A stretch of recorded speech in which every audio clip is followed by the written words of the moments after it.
இன்றைய தினமலர் செய்தியில் சேலம் பெங்களூரு தேசிய நெடுஞ்சாலையில் தொப்பூர் அருகே 6 வாகனங்கள் மீது லாரி அடுத்தடுத்து மோதியதில் 4 பேர் பலி, ஒருவர் படுகாயம். திண்டுக்கல் மாவட்டம் வடமதுரை, வேடசந்தூர், சாணர்பட்டி, திண்டுக்கல் பகுதிகளில் மையமாக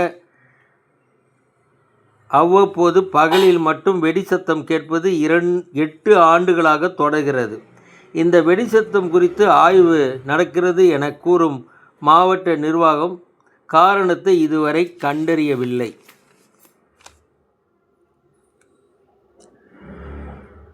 பென்டானில் என்ற வலி நிவாரண மருந்தை பேரழிவு ஆயுதம் என வகைப்படுத்தி அமெரிக்க அதிபர் உத்தரவிட்டுள்ளார்.